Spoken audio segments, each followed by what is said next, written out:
अस्सलाम वालेकुम dear students. आज के इस लेक्चर में हम जो डिस्कस करने जा रहे हैं चैप्टर नंबर 4 है बिज़नेस मैथमेटिक्स 1429 कोड और 5405 कोड। चौथा चैप्टर उसके सेल्फ असेसमेंट क्वेश्चन नंबर 4 और क्वेश्चन नंबर 5 हम करेंगे। ठीक है, तो इस लेक्चर में मैं 2 क्वेश्चन करवा रहा हूँ। ठीक है, 4 और 5।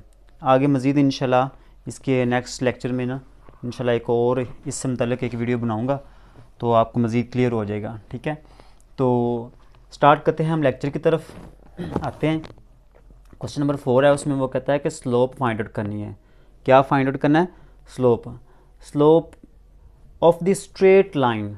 सीधी लाइन की हमारे पास स्लोप होगी, स्ट्रेट लाइन की हमने स्लोप फाइंड आउट करनी है और वो जो लाइन है वो इंडिकेटेड पॉइंट से गुजर रही होगी। 2 पॉइंट्स होंगे, उन पॉइंट में से गुजर रही होगी। ठीक है, तो वो लाइन, उस लाइन की हमने स्लोप निकालनी है। तो ये हमारे पास 2 पॉइंट्स हैं। ठीक है, अब आपने क्या करना है, ये जो पहला पॉइंट है इसका पहला नंबर वो होगा x1, दूसरा नंबर होगा वो होगा y1। इसका दूसरा पॉइंट है, दूसरे पॉइंट का पहला नंबर वो होगा x2 और दूसरा नंबर वो होगा y2। ये तरतीब याद रखनी है। ठीक है, x1 y1 x2 y2। Clear है? अब स्लोप का जो हमारे पास फार्मूला होता है वो होता है delta y over delta x. Delta y over delta x, delta से मुराद होता है चेंज। ठीक है, किसी भी चीज़ में चेंज आना। तो y में चेंज आया तो इसको हम लिखेंगे y2 माइनस y1। x में चेंजिंग आ रही है तो इसको हम लिखेंगे x2 माइनस x1। याद रखना यहाँ पे x2 और x1 दोनों बराबर नहीं होने चाहिए। अगर दोनों बराबर हुए तो ये दोनों कैंसिल हो जाएंगे, बट्टे के नीचे 0 आ जाएगा। और अगर बट्टे के नीचे 0 आ जाए तो वो जो हमारे पास जो वैल्यू होगी या जो स्लोप होगी वो हमारे पास नहीं आएगी, अनडिफाइंड हो जाएगी। ठीक है, तो यहाँ पे वैल्यू दर्ज करें। y2 की वैल्यू कितनी है? 5 है, तो यहाँ पे 5 लिखेंगे।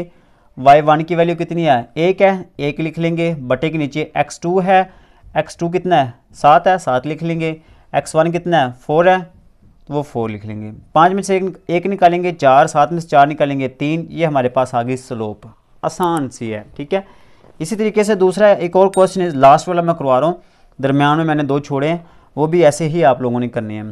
2 माइनस 4 3 माइनस 4।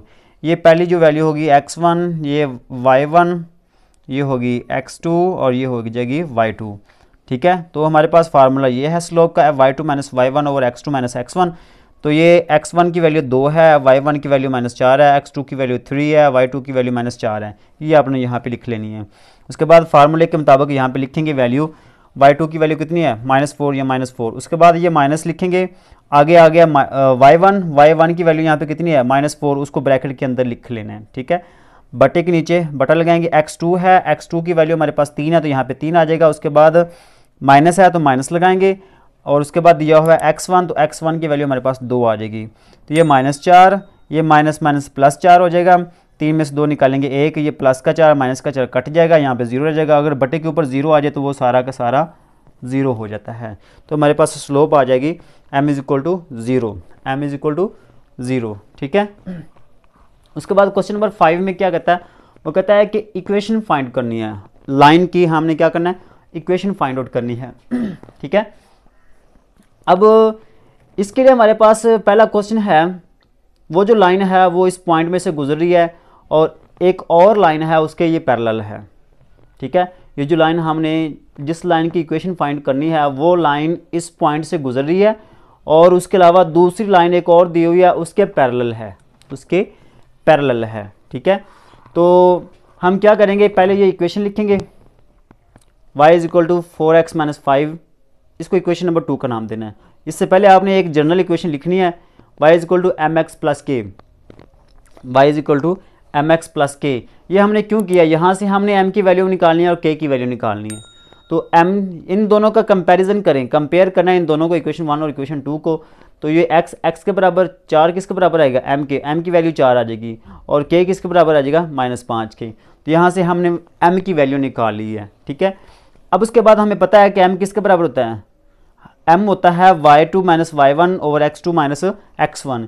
याद रखना यहाँ पे सिर्फ x1 और y1 दिया हुआ है, x2 y2 वो नहीं दिया हुआ।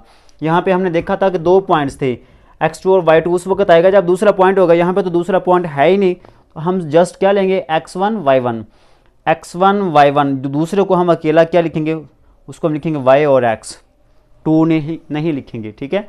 तो यहाँ पे वैल्यू दर्ज करें, m की वैल्यू ये x माइनस x1 इधर आ जाएगा और ये जो m है ये इसके साथ मल्टीप्लाई हो जाएगा।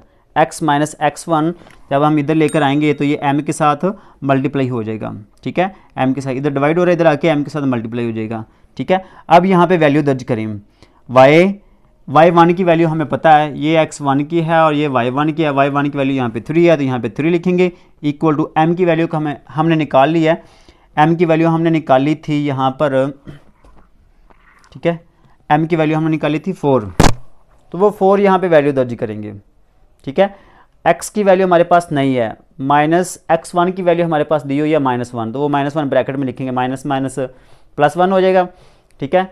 और इसको मल्टीप्लाई करेंगे, 4x 4 1 4, अब ये -3 उधर आके +3 हो जाएगा, y इक्वल टू 4x 4 + 3 7। ये हमारे पास आ गई है इक्वेशन। हमने क्या फाइंड करना था, हमने इक्वेशन फाइंड करनी थी उस लाइन की और इस लाइन की, ठीक है। मतलब वो लाइन हमें नहीं पता कौन सी है कौन सी नहीं है, उस लाइन की हमने इक्वेशन फाइंड करनी थी जो कि इस पॉइंट से गुजरी थी और इस लाइन के पैरेलल से गुजरी थी, तो हमने वो इक्वेशन फाइंड आउट कर ली है, ठीक है। तो आई होप कि आपको समझ आई होगी। मिलते हैं नेक्स्ट वीडियो में, तब तक के लिए खुदा हाफिज़।